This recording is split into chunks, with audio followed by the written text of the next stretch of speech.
Welcome to Chills with Chas. We're going to continue the haunted Heartland stories with the Devil's Bake Oven and the Phantom Funeral.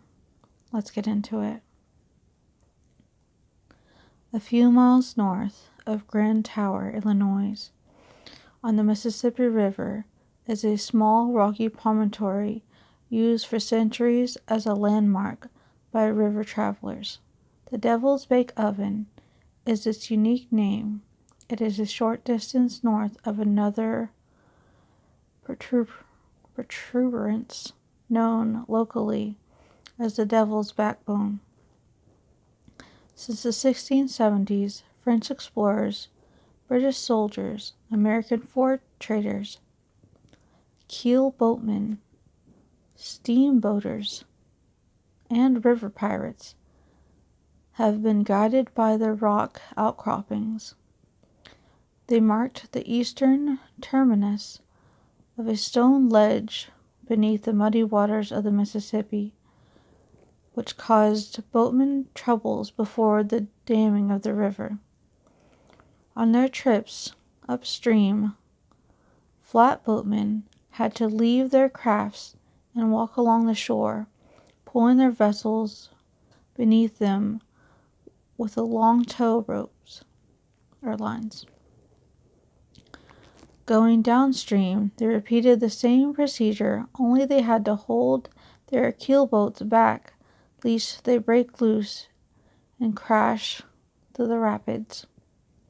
River pirates also infested the area of the river near the Devil's Bake Oven and Devil's Backbone. They launched surprise attacks on keelboats with canoe-like pirogues camouflaged by the tree branches and marsh grasses as river fossils. Passengers and crewmen were murdered or left stranded on the desolate shore. Merchandise not suitable for instant consumptions or eventual bartering to pioneer outposts or Indians were dumped in the river. Piracy on the river vanished, not because the brigands were driven out by the authorities, but only after a large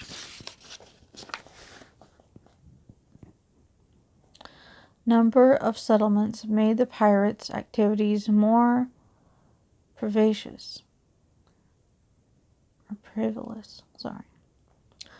But in the latter part of the 19th century, the Devil's Bake Oven became more than a geographic landmark.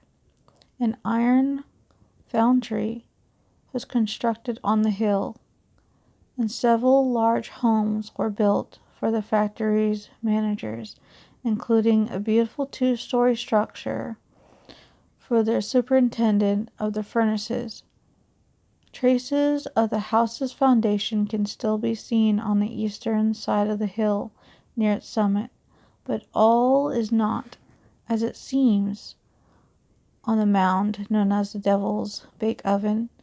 It is haunted by ghosts of the young daughter of a foundry superintendent. The girl was a young and beautiful and sheltered from the harshness of life by her doting parents, yet she had many suitors longing for her hand in marriage. Her father was strict. He carefully screened his delicate daughter from the rougher men who hoped to capture her heart. But as so often happened, the girl fell in love with the wrong man, a dashing, handsome young fellow who was unfortunately quite irresistible. He enjoyed the finer things in life, but didn't always have the funds available to pay for his luxuries. The woman's father strongly disapproved of the man his daughter loved with all her heart. He forbade her from seeing him. He confined her to the house for long periods of time, whether from grief over her lost love or some other equally serious malady. The young lady soon fell ill and died. Visitors to the Devil's Big Oven Rock Point soon after the girl's death told stories of many misty female figure who would float across the path up the mound and disappear into the dense brush. The pale moonlight would shine upon a form that many persons swore resembled the girl, and on storm-swept nights, when black clouds swirled overhead and streaks of lightning split the sky, pitiful, horrifying wails would turn into screams that shattered even the bravest man's spirit.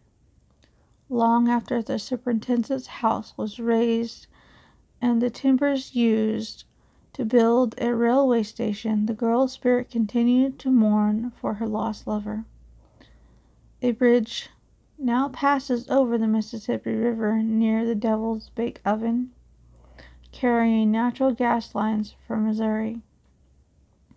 The bridge tower on the Illinois side and near the south edge of the Devil's Big Oven, a few yards north of the Devil's Backbone.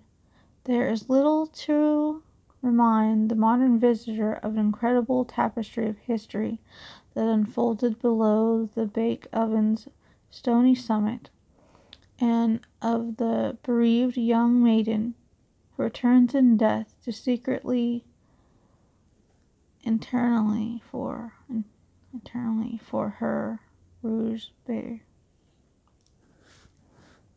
view. Alright, now for the story, The Phantom Funeral. Between the hours of 11 and midnight on the night of Friday, July 4th, 1986, 3 passerby on a road near Prairie du Rancher, Illinois, may be able to see what no mortal has seen for nearly 100 years. A phantom funeral procession making its way to the ancient Fort de Chartres near the Mississippi River to a nearby cemetery. But we must go back in time to the last century to discover the origin of this most unusual tale. On the 4th of July, 1889, a woman named Miss Chris and a neighbor lady were keeping vigil over the body of Miss Chris's dead baby. It was nearly midnight, the air stifling hot,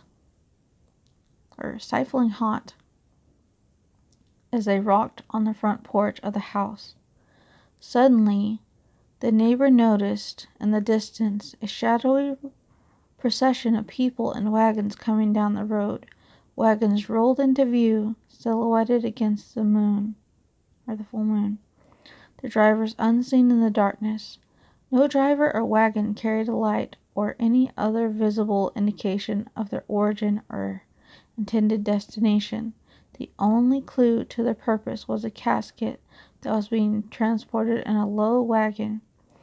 As the entourage drew closer, Miss Chris and her friend became certain that it was indeed a funeral procession. The women were astonished, although they counted nearly 40 wagons, followed by 13 pairs of horsemen. The enormous cavalcade did not make a single sound. The horses' hoofs were battering against the earth.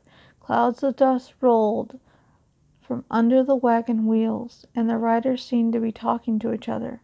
Yet not a sound reached the ears of the witnesses, save the soft rustling of nearby trees, a few night frogs, and the barking of the family dog. "Oh my God!" Miss Chris cried to her friend. "If I wasn't sitting here with you seeing this, I swear I was dreaming." But the women were not dreaming. The neighbor woman's father had been awakened by this agitated dog, and looked out the window to see the same unearthly formation rolling by. He verified the woman's account of the scene early the next morning. Other than those three, no one else saw the funeral procession, the phantom funeral. Miss Chris and her friend decided to remain on the porch to see if anyone returned from the Courage's obvious destination, the old cemetery down the road. But no one came back. No one of the 40 wagons or 26 horsemen. What had the women witnessed, and who was being buried by the ghostly mourners? An apparent answer came in a few days from a friend of Miss Chris's neighbor who was visiting from DeQuinian. The two women told her about the strange event a few nights before, and the visitor recalled that her daughter had just read an account of the early days of Fort de Tardres, built in 1756 by King Louis the 14th, or maybe that's 15th, in which a prominent man had been killed in an ambush by a disgruntled resident of the fort. The specific cause of the murder was unclear, and the murderer was never apprehended, but the people at the fort were unsure what to do with the body. The delegation made a small trek to Kaskaskia, the seat of the original government, to ask how the death should be handled. They were told to carry the dead man at midnight in an obscure ceremony with only the light of the full moon to lead the way. Miss Chris and her neighbor realized the procession they witnessed was the ghostly reenactment of the original event, 100 years after it had taken place. The current legend surrounding the ghostly funeral procession claims that only 3 people will be able to see the caravan in the hour before midnight on the evening of July 4th. A full moon must be hanging in the night sky. If you're curious, the 4th of July will fall on Fridays in 1986, 1997, 2003, 2014, 2025, 2031, 2042, 2053, and 2059. And if you're brave, take along 2 friends, look for the full moon, and try to find the ancient cemetery. You may be the first person since 1889 to see the phantom funeral from only Fort Del Cruces. Well, if you're lucky, it looks like you'll get to see it this year. Thank you for listening. That'll be the end for today, and I'll see you next time.